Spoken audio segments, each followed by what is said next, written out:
Here we have the Empire Gaming keyboard, the K900.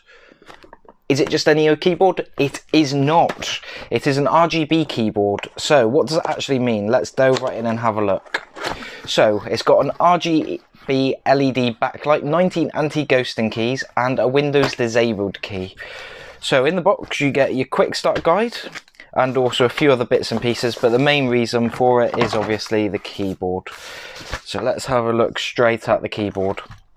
So the keyboard itself is built quite nicely.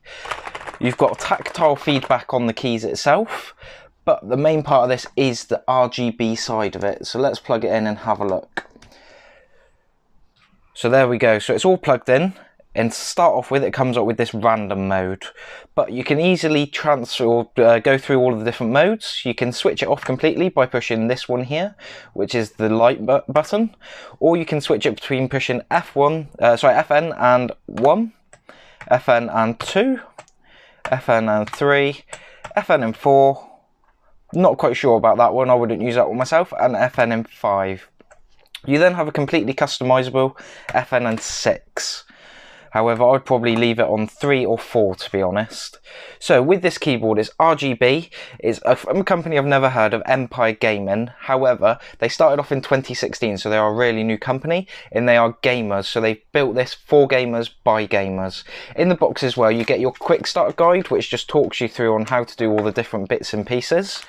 But you also get this little bit as well. So if I can get it out, you get "We Want You, Becoming a Very Important Player." So it just talks about all of what they're trying to do and get from this. A couple of stickers as well, and then save 10% on Game On as well. You also get this little bit, which is what you would usually use on the back of a phone to keep it up, that sort of thing.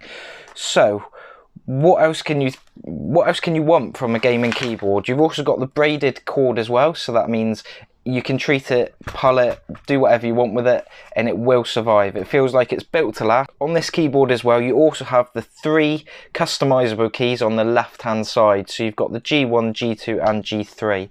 On the back of it as well, you've also got the little feet along with the rubber parts. So once it's sort of seated, it ain't going anywhere. You don't have to worry about it moving or affecting any of your games.